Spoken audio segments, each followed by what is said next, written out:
ओम विश्वानि देव सवितर्दुरितानि परासुव यद्भद्रं तन्न आसुव। ओम शांति शांति शांति। आरंभ में ईश्वर की प्रार्थना करते हैं। प्रार्थना में बताया, हे सविता देव, ईश्वर सविता है। सविता कहते प्रेरणा देने वाले को। हे प्रेरणा देने वाले परमेश्वर, विश्वानि दुरितानि परासुव, विश्व में चारों ओर सभी प्रकार के जो दुरित हैं, बुरे विचार हैं, बुरी भावनाएं हैं, बुरी संस्थाएं हैं या बुरे लोग हैं, उनको हमारे से दूर ले जाओ। यद भद्रम तन्न आसुव, जो भद्र है, जो हमारे लिए कल्याणकारक है, हितकारक है, वो हमारे समीप ले आओ। सभी प्रकार से सभी स्थानों पर शांति बनी रहे, ऐसी ये प्रार्थना। आज से एक सप्ताह तक योग दर्शन की चर्चा करेंगे। सारे विश्व में बड़े दिन 21 जून को योग दिवस का आचरण किया जाता है। योग संपूर्ण विश्व में प्रसिद्ध हो रहा है। योग के आदि प्रवक्ता हिरण्यगर्भ कहे गए हैं। कुछ लोगों की मान्यता है हिरण्यगर्भ और कपिल मुनि ये एक ही हैं। कुछ लोग इसको अलग अलग मानते हैं, परंतु महाभारत ने कहा हिरण्यगर्भः वेदस्य वक्ता नान्य। हिरण्यगर्भ ही वेद का वक्ता है, वेद योग का वक्ता है। योग का आरंभ उन्होंने किया। हिरण्यगर्भः योगस्य वक्ता। हमारे सामने जो योग दर्शन सूत्र रूप में आता है, वो महर्षि पतंजलि का लिखा हुआ है, वो सूत्र रूप में है। इसमें 4 पाद हैं। पहला समाधि पाद, दूसरा साधन पाद, तीसरा विभूति पाद, चौथा कैवल्य पाद। सब मिलाकर इसमें 196 सूत्र हैं। महर्षि पतंजलि बहुत बड़े विद्वान हुए हैं। उनकी अनेक शास्त्रों में समान गति थी, इसलिए सहस्त्र फणा, 1000 फन वाला, 1000 मुख वाला, ऐसा उनको कहा गया है। शेषनाग के अवतार हैं, वो सब कुछ जानते हैं, ऐसी लोगों में श्रुति प्रसिद्ध हो गई। एक श्लोक उनकी स्तुति में जो बोला जाता है, वो हम बोलते हैं। योगेन चित्तस्य पदेन वाचाम मलं शरीरस्य च वैद्यकेन यो अपाकरोत्तं प्रवरं मुनीनां पतंजलिं प्राञ्जलिरानतोऽस्मि। उस पतंजलि मुनि को हाथ जोड़कर मैं प्रणाम करता हूँ, जिसने योग से चित्त के मलों को दूर किया। हमारे मन में जो मालिन्य रहता है, मल रहता है, उसको, मन के मैल को योग के द्वारा उन्होंने दूर किया। और शरीर के मल को वैद्यक शास्त्र के द्वारा दूर किया। आयुर्वेद के ग्रंथों में भी उन्होंने बहुत काम किया, अनेक टीकाएं लिखी। तो शरीर के मैल को वैदिक शास्त्र से दूर किया और जो हमारा वाणी का मैल है उसको उन्होंने पदशास्त्र से दूर किया। व्याकरण में महाभाष्य पतंजलि ने लिखा है। पाणिनि मुनि ने अष्टाध्यायी के सूत्र लिखे, उन पर एक बहुत विस्तृत भाष्य लिखा महर्षि पतंजलि ने। ऐसे 3 कामों के लिए उनको विशेष रूप से स्मरण किया जाता है। योग दर्शन के सूत्र लिखे, योग दर्शन लिखा, महाभाष्य लिखा व्याकरण पर, और वैदिक शास्त्र पर भी उन्होंने काम किया। इस तरह के पतंजलि मुनि जो बहुत आगे बढ़े हुए थे प्रवरम, उन पतंजलि मुनि को हम हाथ जोड़कर प्रणाम करते हैं। योग दर्शन महर्षि पतंजलि ने लिखा। उसके बाद में उस पर एक सुंदर भाष्य लिखा।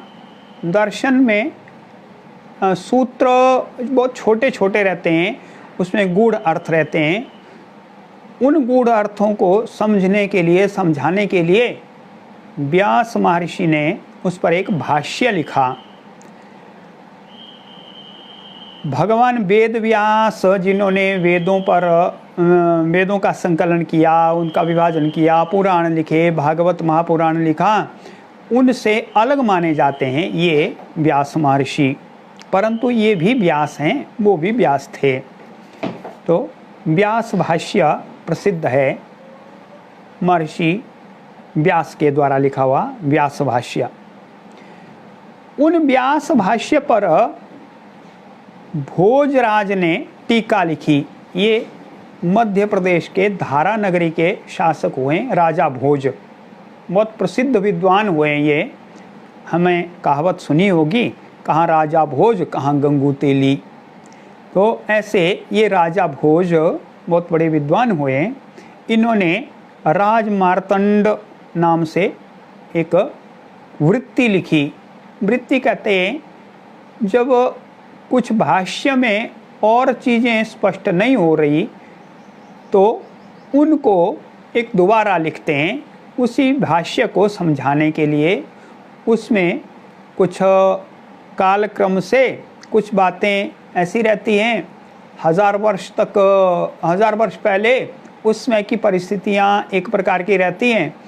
1000 वर्ष बाद परिस्थितियाँ बहुत सारी बदल जाती हैं, कुछ नए शब्द आ जाते हैं, लोगों के सोचने के ढंग उसमें परिवर्तन आता है। तो उस कालक्रम के अनुसार से राजा भोज ने इस पर राजमार्तंड नाम से एक वृत्ति लिखी। विद्वानों में ये वृत्ति भोज वृत्ति के नाम से भी जानी जाती है। उसके बाद में एक अन्य विद्वान हुए वाचस्पति मिश्र। वाचस्पति मिश्र ने एक टीका लिखी, उसका नाम है तत्ववैशारदी टीका।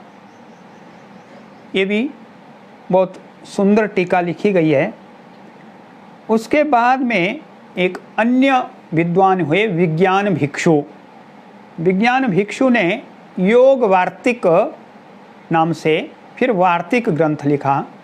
ऐसे ये मुख्य 4 उत्तरवर्ती आचार्य हुए।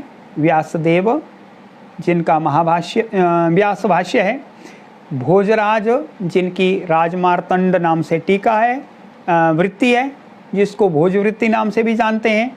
वाचस्पति मिश्र की तत्ववैशारदी टीका है। विज्ञान भिक्षु का योग वार्तिक ग्रंथ है। इसके अतिरिक्त भी व्यास भाष्य में व्यास महर्षि ने कुछ अन्य योगियों के नाम लिखे हैं अपने भाष्य में।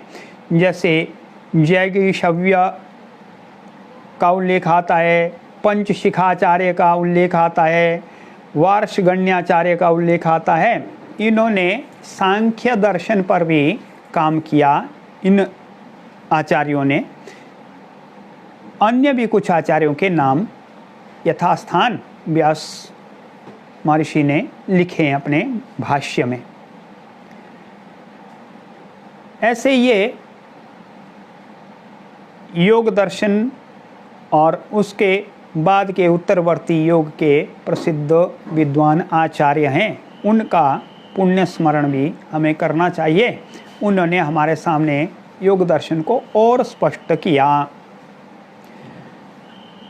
अब योग दर्शन क्या है, उसमें योग शब्द है एक, पहला उसका सूत्र आता है अथ योगानुशासनम। तो अथ पहला उसका पाद है समाधि पाद। तो समाधि पाद में हम आरंभ करते हैं। पहला सूत्र आता है अथ योगानुशासनम। अथ शब्द मंगलार्थक है। ग्रंथों में अथ शब्द मंगल के लिए है, मंगलार्थक है, शुभ को सूचित करने वाला है और आरंभार्थक भी है। आरंभ करने के अर्थ में भी अथ शब्द आता है, अथ योगानुशासनम, इसलिए अथ शब्द पहले आया। उसके बाद में दूसरा शब्द है योग। तो योग शब्द संस्कृत में 3 प्रकार से कहा जाता है। संस्कृत व्याकरण में धातु शब्द हैं। धातु का अर्थ लोहा, सोना, चांदी, तांबा ऐसा नहीं है। धातु का अर्थ है जो मूल शब्द हैं जिसमें ये उसके अर्थ छिपे हुए हैं, ऐसे शब्दों को धातु शब्द कहते हैं। जो शब्दों को धारण करते हैं ये धातु हैं। तो 3 प्रकार के धातु शब्दों से योग शब्द बनता है। एक धातु है युज समाधौ, दूसरा है युज संयमने, तीसरा है युज योगे। अलग अलग गण हैं धातुओं के। संस्कृत व्याकरण में 10 गण बनाए हैं, 10 ग्रुप बनाए हैं, जिससे आगे हमें उन विषयों को समझने में सरलता होती है, इसलिए उनके गण बनाए हैं। तो युज समाधौ दिवादि गण में आता है, युज संयमने चुरादि गण में आता है, युजर योगे रुधादि गण में आता है।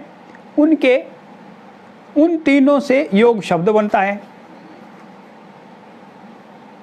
जब युज समाधौ ऐसे अर्थ में आता है तो योग का अर्थ होता है समाधि, एकाग्रता होना, वो समाधि अर्थ में है। दूसरा युज संयमने चुरादि गण में आता है तो उसका अर्थ होता है जुड़ जाना, युक्तता, संयोग, ऐसे संयमने।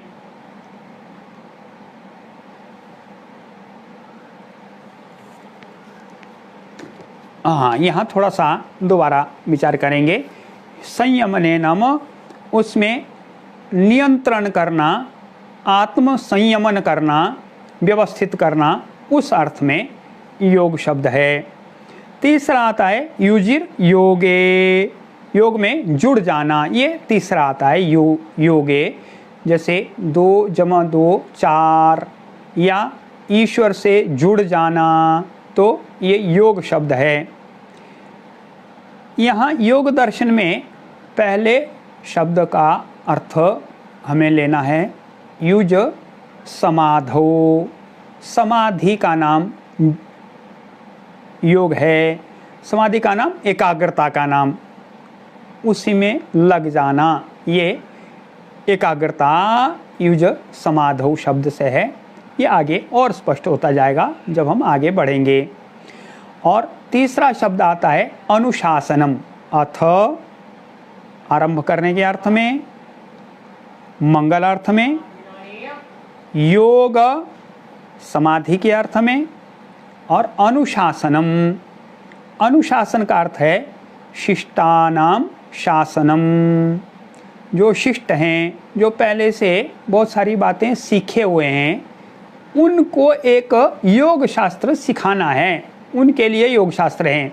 अन्य बातें उन्हें पहले से आती हैं, कुछ बातें मालूम हैं उनको, उदंड नहीं है वो, इसलिए शिष्ट हैं वो। उनका अनुशासन, उनके लिए सिखाने के लिए शास्त्र है। जो उदंड है, जो नहीं सीखना चाहते हैं, पहले से कुछ नहीं आता है, तो उनके लिए कुछ अन्य शास्त्र पहले सीखना। इसलिए योग शब्द का अनुशासन शास्त्र उनके लिए है जो शिष्ट हैं। ऐसे अथ योगानुशासनम पहला सूत्र है, उसका अर्थ हमारे सामने स्पष्ट हो गया। अथ शब्द मंगलार्थ में है और आरंभ करने के अर्थ में है। योग शब्द समाधि के अर्थ में है और अनुशासन है, जो शिष्ट लोग हैं, जो सीखना चाहते हैं, पहले कुछ चीज़ों का अभ्यास उन्होंने किया है, उनके लिए शास्त्र का आरंभ करते हैं। दूसरा सूत्र है योग चित्तवृत्ति निरोध। तो कहा योग चित्तवृत्ति निरोध। योग चित्त की वृत्तियों का निरोध है। योग शब्द स्पष्ट हो गया। चित्त शब्द आता है नया। हम मन को समझते हैं, हमारी इंद्रियां हैं उनको हम समझते हैं। तो चित्त क्या है? हमारे शरीर में काम करने के लिए हमारी इंद्रियां हैं, हाथ है, पैर है, आँख, नाक, कान, ये सब, या हमारी त्वचा है, इनसे हम अनुभव करते हैं।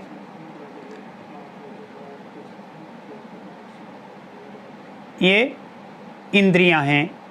इंद्रियों से हमारे मन पर एक संस्कार जाता है, तो वो हमारा मन है। बुद्धि उसका विश्लेषण करती है और हम अहंकार के कारण से उसकी अनुभूति करते हैं। तो चित्त क्या है? ये जो हम मन, बुद्धि, अहंकार से जो संस्कार बैठता है, वो संस्कार चित्त में जाता है। कभी वो संस्कार उसी समय में प्रकट होता है, कभी अनंतर काल में दूसरे तीसरे जन्म में भी प्रकट होता है। हम इसको कंप्यूटर की भाषा में ऐसे समझ सकते हैं, जैसे हमारा जो स्क्रीन आती है वो मन है, डिस्प्ले है। उस मन में कहाँ से संस्कार आते हैं? हमारी मेमोरी से आते हैं। कंप्यूटर में जो स्मृति होती है वो चित्त है। ऐसे ये चित्त है। योग चित्त की वृत्तियों का निरोध है। वृत्तियाँ जब हम बाहर देखते हैं, जब हम सोचते हैं, तो हमारे जैसा हम देखते हैं उसी के अनुसार करना शुरू करते हैं। जैसा हम सोचते हैं वैसा करना आरंभ करते हैं। या गर्मी लगती है तो हम ठंडे स्थान पर जाते हैं, सर्दी लगती है हम गर्म स्थान पर जाते हैं। ऐसे जो वृत्तियां हैं मन में, जो आवर्तन होते रहते हैं, विचार की तरंगें उठती रहती हैं, उन वृत्तियों का निरोध करना। निरोध करना मतलब उनके सामने बाड़ लगा देना नहीं है। वो वृत्तियां पैदा ना हों, उत्पन्न ना हों, वो लहरें ना उठें, उसका नाम निरोध करना। तो योग चित्त वृत्ति निरोधः। योग चित्त वृत्तियों के निरोध का नाम है। जब चित्त की वृत्तियां रुक जाती हैं तो हम योग की स्थिति में आते हैं। अब नया शब्द आया वृत्ति। तो वृत्ति क्या है? वृत्तयाः पंचतयाः क्लिष्टा क्लिष्टा। ये वृत्तियां 5 प्रकार की हैं। वो क्लिष्ट हैं, कुछ अक्लिष्ट हैं। क्लिष्ट हैं जो क्लेश पैदा करती हैं, और अक्लिष्ट हैं जो क्लेश नहीं पैदा करती, हमारे लिए सहायक ही होती हैं, हमारे लिए हितकारक ही होती हैं। तो उनको कहा क्लिष्टा क्लिष्टा। जैसे आगे बताया निद्रा एक वृत्ति है। यदि निद्रा सीमित रूप में है, व्यवस्थित है, तो हमारे लिए अच्छी है। यदि अधिक निद्रा है, 8 घंटे 9 घंटे तक निद्रा रहती है, तो हमारे लिए हानिकारक है। या बिल्कुल भी निद्रा नहीं आती है तो वो भी हानिकारक है। इसलिए ये वृत्तियाँ हमारे लिए क्लिष्ट भी हैं, अक्लिष्ट भी हैं। कुछ वृत्तियाँ क्लिष्ट हैं, कुछ वृत्तियाँ अक्लिष्ट हैं, पर 5 प्रकार की ये वृत्तियाँ कही गई हैं। क्या क्या 5 प्रकार की, आगे के सूत्र में बताते हैं। प्रमाण, विपर्यय, विकल्प, निद्रा, स्मृतयः। प्रमाण वृत्ति, विपर्यय वृत्ति, विकल्प वृत्तियां हैं। एक एक की व्याख्या आगे के। अनुमान आगमाः प्रमाणानि। प्रत्यक्ष, अनुमान, आगम, ये प्रमाण हैं। प्रत्यक्ष हैं जो सामने दिखता है, सुनाई देता है, जिसको हम स्पर्श कर सकते हैं, अनुभव में आता है, सूंघने से पता लग जाता है, या स्पर्श से, स्वाद से पता लग जाता है, कड़वा है, मीठा है, खट्टा है। ये सब चीज़ें ये प्रत्यक्ष हैं जो सामने सामने हैं, जिनको हम इंद्रियों से अनुभव कर सकते हैं, वो प्रत्यक्ष प्रमाण हैं। हाँ, ऐसा ही है। कुछ ऐसे रहती हैं जो प्रत्यक्ष तो नहीं है। नदी में मिट्टी वाला पानी आ गया, तो मिट्टी वाला पानी क्यों आया, तो हम अनुमान करते हैं। पहले हमने देखा जब वर्षा होती है तो मिट्टी वाला पानी आता है, तो इसलिए हमने अनुमान किया कहीं दूर स्थान पर वर्षा हुई, इसलिए मिट्टी वाला पानी आ गया, तो वर्षा के कारण से ऐसा हुआ, तब अनुमान आ गया। तो इसी तरह से जैसे कहीं धुआं उठा तो हमने अनुमान किया वहाँ पर आग लगी होगी, ऐसे अनुमान प्रमाण हैं। या कोई हमारे घर में बाहर हमने देखा किसी की चप्पलें हैं, तो हम अनुमान करते हैं कोई अतिथि आया, क्योंकि ये चप्पल तो हमारी नहीं है, हमारे परिवार के लोगों के सदस्यों की चप्पल नहीं है, इसलिए कोई अन्य व्यक्ति आया तो अतिथि आया, व्यवस्थित रूप से रखी है चप्पल, तो हम अनुमान करते हैं कोई अतिथि आया। तो ऐसे ये विविध प्रकार के अनुमान प्रमाण हैं। पहले हमने उसके कारण से अनुमान हमारा होता है, उसको भी प्रमाण मानते हैं। हाँ, ये भी है, पक्का है, निश्चय है, निश्चित रूप से ये है। बुद्धि में जो निश्चय होता है उसको प्रमाण कहते हैं। तीसरा का आगमाः। आगमाः कहते हैं आगम जो श्रुति है, वेद है, वेदों में जो कहा वो ऋषियों ने कहा, ईश्वर की प्रेरणा से कहा, उनका कोई स्वार्थ नहीं था उसको कहने में, उनको किसी से बहुत ज़्यादा राग नहीं था और किसी से द्वेष नहीं था, उनका कोई अपने पराये की ऐसी भावना नहीं थी, उनके लिए सब अपने थे। तो इसलिए उन्होंने सबके हित के लिए, सबके भले के लिए कहा है, इसलिए उसको हम प्रमाण मानते हैं। इसको आगम प्रमाण कहते हैं, वेदों का प्रमाण, आगम प्रमाण। ऐसे 3 प्रकार के प्रमाण हैं, प्रत्यक्ष, अनुमान, आगम। ये 3 प्रमाण हैं। निश्चय जो बुद्धि में बैठता है उसको प्रमाण बोलते हैं। ये ऐसा ही है, ऐसा निश्चय होना प्रमाण है। तो प्रमाण के अनुसार हमारी वृत्ति रहती है। हाँ, ऐसा ही अतिथि आया है तो हम उसके लिए तैयार हो जाते हैं, अच्छी बात, अतिथि आया है।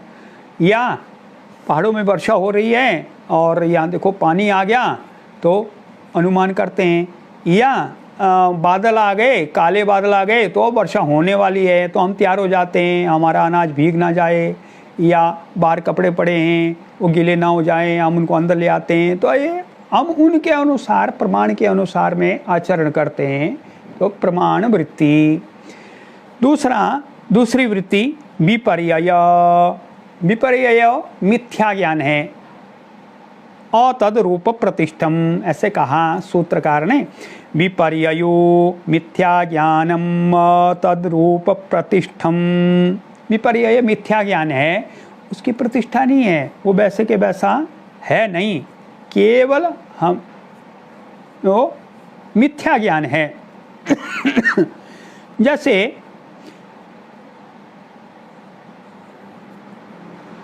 हम मान लो जा रहे हैं ऐसे मार्ग में जहाँ पर प्रकाश नहीं है, खेतों में जा रहे हैं, जंगल में जा रहे हैं, आगे कोई सामने झाड़ी दिखी, हमें लगता है वो ये तो भूत आ गया, तो मिथ्या ज्ञान है, भूत नहीं, वो तो झाड़ी है। या अंधेरे में हम जा रहे हैं तो हमें वहाँ पर दिखा, अरे यहाँ तो सांप हो गया है, तो सांप आ गया, नहीं सांप नहीं हो तो देखा जब अच्छी तरह से प्रकाश में, तो वो तो रस्सी है।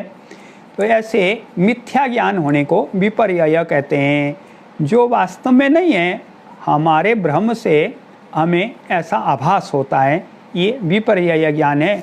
विपर्यय ज्ञान के कारण से भी बहुत सारी समस्याएं हमारे सामने आती हैं, हम डर जाते हैं, हम सावधान हो जाते हैं, कभी कभी गलतफहमी हो जाती है, तो हमारे मित्र भी हमारे शत्रु हो जाते हैं, विपर्यय। तीसरी वृत्ति कही, शब्द ज्ञानानुपाती वस्तु शून्यो विकल्पः। ये कहा वस्तु शून्यो विकल्पः, वास्तव में कुछ भी नहीं है, ऐसे गपबाजी है।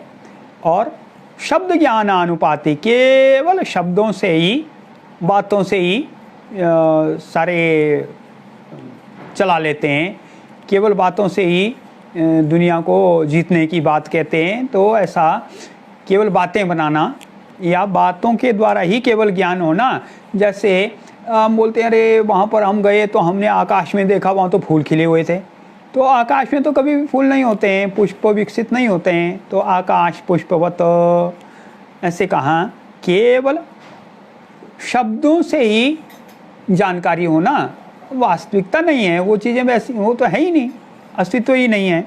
वैसे विकल्प इसको कहा।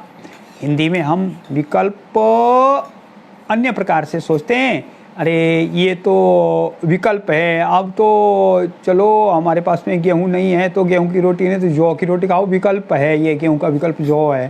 तो नहीं, गेहूं का विकल्प जौ नहीं है। यहाँ योग दर्शन में विकल्प शब्द की अलग परिभाषा दी गई है, वो कहते हैं वस्तु शून्य अस्ति, केवल शब्द ज्ञानानुपाती अस्ति। तो ऐसे ये विकल्प वृत्ति कही गई है। अगली वृत्ति है निद्रा।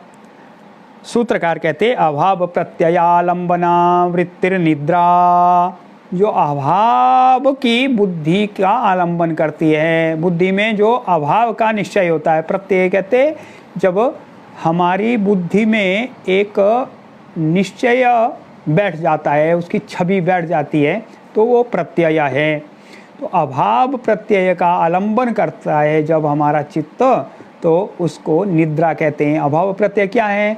जब हम जाग रहे होते हैं तो मैं जाता हूँ, मैं पढ़ता हूँ, मैंने कहा, मैंने खाया, तो ऐसा भावना रहती है। जब हम स्वप्न में होते हैं तब भी ये मैंपन का भाव रहता है। हाँ, मुझे सपना आया, सपने में मैं ही सब कुछ देख रहा होता हूँ, मैं ही उसका करता हूँ, वहाँ पर भी संसार दिखता है, बहुत सारी चीज़ें दिखती हैं सपने में, इसलिए सपने में भी मैं की भावना रहती है। जब हम घोर निद्रा में होते हैं, सुषुप्ति में होते हैं, तो ये अपना अस्तित्व का भान नहीं रहता है, मैं हूँ ये भावना नहीं रहती है। जागृत अवस्था में, जागते हुए में ये भावना रहती है, मैं हूँ, मैंने किया, मैंने कहा, मैं कर रहा हूँ। और जब हम स्वप्न में होते हैं, सपने में होते हैं, सपने में भी ये भावना रहती है, हाँ मैंने देखा। उसमें में कुछ बातें हम जागृत की तरह नहीं कर सकते हैं, पर हमें दिखता है, हमें उसमें में ये नहीं लगता कि मैं सपना देख रहा हूँ, उसमें जागते हुए के जैसा ही रहता है, तो उसमें भी मैं रहता हूँ। परंतु जब निद्रा है तो अभाव, तो इन चीज़ों का अभाव रहता है। पर दूसरे दिन या निद्रा के बाद में जब हम उठते हैं तो अच्छी नींद आई, ऐसा हम बोलते हैं। तो अच्छी नींद आई, सुख से नींद आई। तो नींद आई कहाँ आई? मैं का भान तो उसमें मैं नहीं था, परंतु मैं का अस्तित्व उसमें में भी था, तभी हम दूसरे दिन कहते हैं मैं सुख से सोया। वैसे अभाव प्रत्यय का जो आलंबन करती है वो वृत्ति निद्रा कही गई है। अभाव प्रत्ययालंबना वृत्तिर निद्रा, ऐसे निद्रा के बारे में कहा। अगली वृत्ति है स्मृति। अनुभूत विषया संप्रमोश स्मृति, जो विषय हमारे अनुभव में आए उसका दोबारा से प्रकट होना उसको स्मृति कहते हैं। हमारे अनुभव में आया कुछ विषय, तो दोबारा जब दूसरी बार में तीसरी बार में उस विषय को प्रकट हो गया तो उसको स्मृति कहते हैं। हमने कोई चीज़ पढ़ी है तो 3 वर्ष बाद में हमें याद आया हमने ये पढ़ा था या ऐसा ऐसा था, तो वो स्मृति है, उसका नाम स्मृति है। ऐसे स्मृति के कारण से चित्त में अच्छी बुरी स्मृतियाँ रहती हैं। कभी हमने अच्छा अनुभव किया तो उसकी याद आने से हमें लगता है हाँ बहुत बढ़िया, अच्छा हो गया, देखो बहुत बढ़िया है, दोबारा ऐसा करना चाहिए। कभी हमने बुरी चीज़ का अनुभव किया, दुख झेलना पड़ा, तब हमें कष्ट होता है हो दोबारा ऐसा ना हो जाए कहीं। या किसी ने हमारे साथ लड़ाई झगड़ा किया तो उसकी याद आ गई तो हमें दोबारा उसके प्रति क्रोध हो जाता है, उसकी पिटाई करें या उसका अहित करें, ऐसा सोचते हैं। किसी ने हमारा भला किया तो हम सोचते हैं देखो कितना अच्छा किया, हम भी उसका भला करें। ऐसे ये स्मृति वृत्ति है। ये 5 वृत्तियों के बारे में चर्चा की। 5 प्रकार की वृत्तियाँ: प्रमाण, विपर्यय, विकल्प, निद्रा, स्मृति।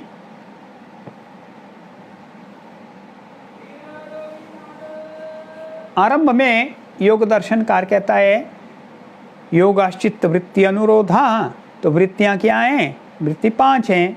उसके पहले भी कहा अथ योगानुशासनम।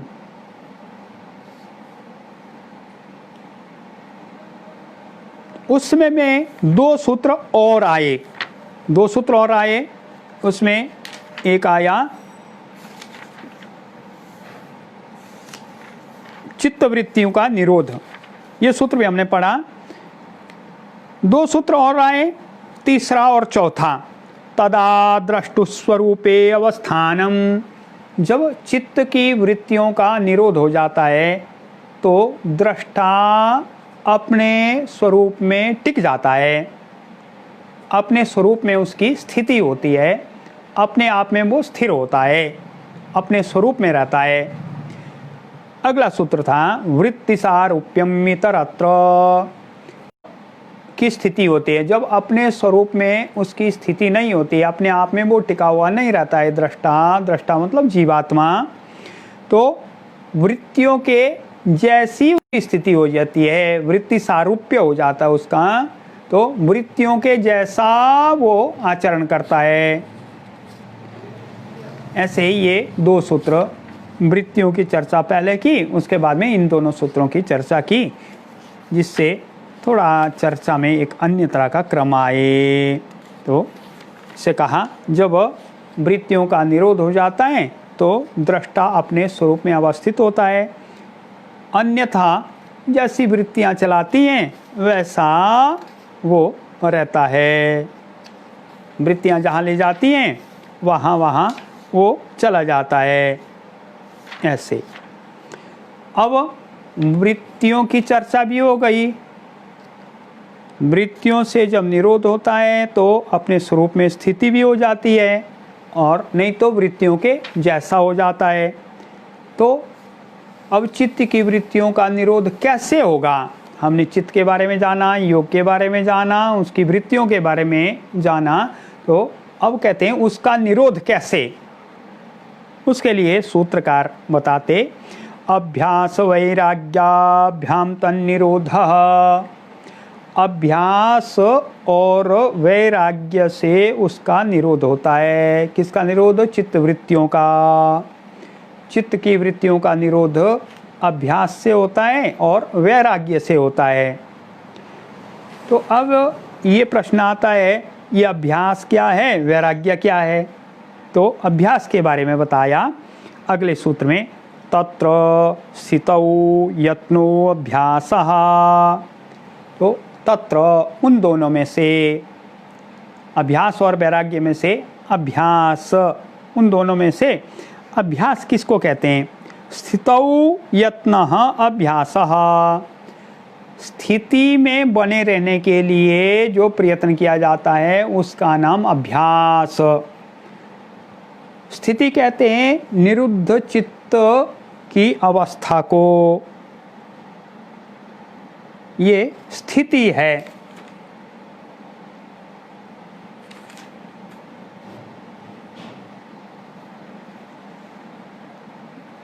निरुद्ध चित्त की अवस्था कैसे है, जैसे बहुत छोटा बच्चा है, जब वो बैठना आरंभ करता है, अभी 1 वर्ष का भी नहीं हुआ बच्चा, तो बैठना आरंभ करता है तो क्या करते हैं, उसको थोड़ा तकिए के सहारे से टिकाते हैं, नहीं तो वो लुढ़क जाता है, नीचे गिर जाता है, क्योंकि अभी बैठना नहीं सीखा उसने।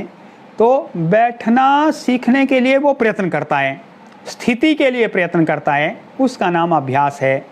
वैसा ही हमारी चित्त की वृत्तियां निरुद्ध हो जाएं, हम अपनी ठीक स्थिति में आ जाएं, चित्त अपनी निरुद्ध स्थिति में आ जाएं, उसके लिए यत्न करना ये अभ्यास है।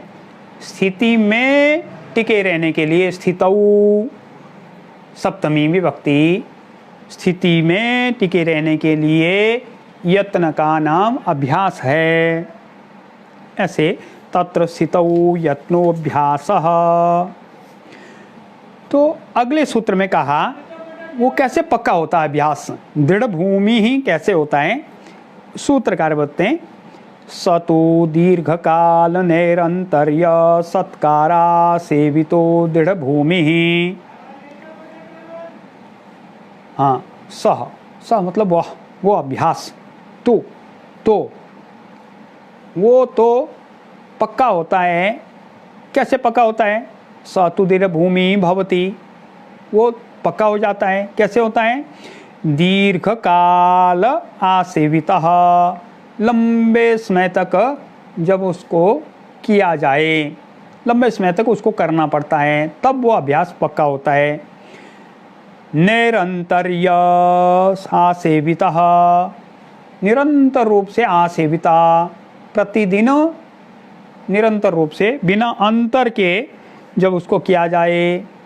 सत्कारा सेवितो, सत्कार पूर्वक, आदर के साथ में, ये हमारे सिर पर मुसीबत आ गई इसलिए इसको करना पड़ रहा है, ऐसा ना सोच करके आदर पूर्वक उसको करना, ऐसे कहते हैं। 3 चीज़ें, दीर्घकाल, निरंतर्य, सत्कार आसेविता, जब लंबे समय तक बिना अंतर दिए हुए और आदर के साथ में जब वो अभ्यास आसेवित होता है, जब उसको किया जाता है तो वो पक्का हो जाता है, दृढ़ भूमि हो जाता है।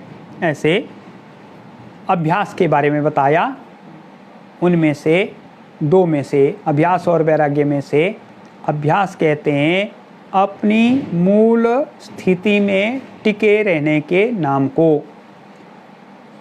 वो टिका रहना, उसके लिए यत्न करना पड़ता है 3 प्रकार का कहा, दीर्घकाल, निरंतर रूप से और सत्कार पूर्वक, तब वो पक्का हो जाता अभ्यास। अब वैराग्य के बारे में कहते, दृष्टानुश्रविक विषय वितृष्णस्य वशीकार संज्ञा वैराग्यम। हमारे सामने 2 प्रकार के विषय रहते हैं। विषय कहते हैं जब इंद्रियों का विषयों के साथ में संसार में संयोग हो जाता है, वो विषय हैं। इंद्रियों के जो भोग हैं उनको विषय हैं। जैसे हमें अच्छा बढ़िया खीर बनी है तो हमारे खाने की इच्छा होती है, वो विषय है। किसका, रसना इंद्रिय का विषय है, तो वो विषय है। या हमें बहुत बढ़िया चीज़ें सुनने की इच्छा होती है तो वो विषय है कान का, कर्ण इंद्रिय का विषय। तो ऐसे विषयों के प्रति तृष्णा रहती है, हमें दोबारा दोबारा ऐसी इच्छा होती है।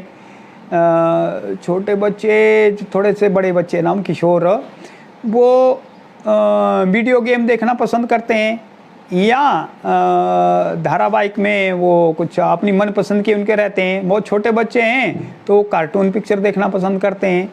तो ये विषय है, विषयों के प्रति तृष्णा है, उनकी तृष्णा, विषयों के लिए हमारे मन में तृष्णा बनी रहती है।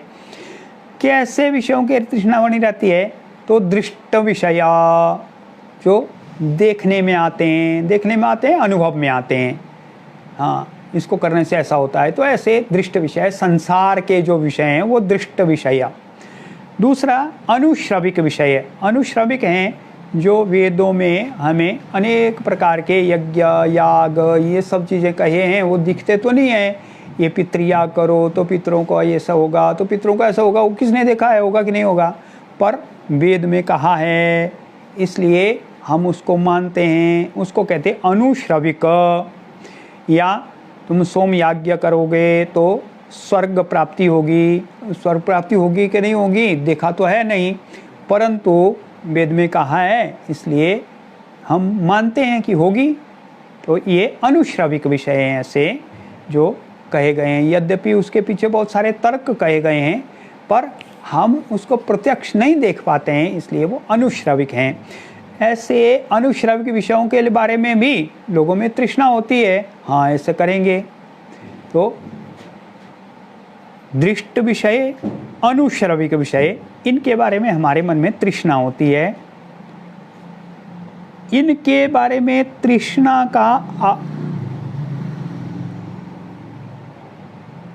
जब वशीकार हो जाता है, जब वो तृष्णा हमारे नियंत्रण में होती है, हमें नहीं चलाती है, वो हमारे नियंत्रण में रहती है वो तृष्णा, उसमें से हमारे चित्त हमारे वश में होता है, उसका नाम वैराग्य है। जो दृष्ट विषय, अनुश्रविक विषय है, उनके बारे में तृष्णा का ना होना और चित्त का हमारे वश में होना, उसका नाम वैराग्य है। ऐसे वैराग्य के बारे में बताया।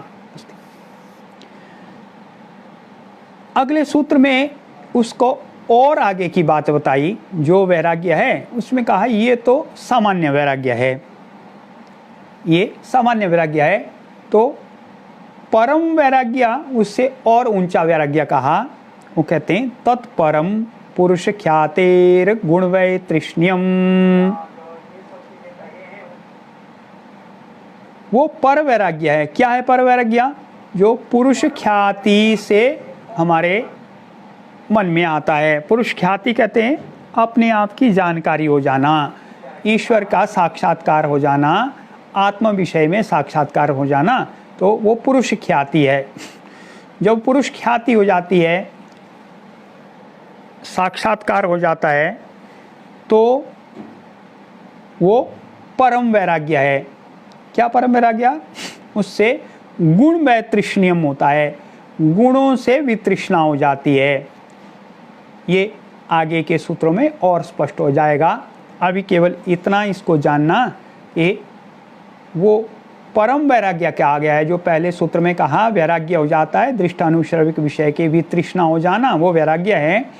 तो इसमें कहा जब पुरुष ख्याति हो जाती है, ईश्वर के बारे में स्पष्टता हो जाती है, तो गुणों से वितृष्णा हो जाती है। गुणों से वितृष्णा नाम अच्छे बुरे गुणों से वितृष्णा नहीं हो जाती है। इसमें कहा सत्व रजस तमस, ऐसे 3 गुण हैं, वो ही गुण आपस में काम करते रहते हैं, तो उनके व्यवहार से वितृष्णा हो जाती है। ठीक है, हमने देख लिया, इतना ही है ये, तो ऐसे वितृष्णा हो जाती है। उसको कहते हैं परम वैराग्य होना। ऐसे वैराग्य के बारे में बताया, सामान्य वैराग्य, परम वैराग्य।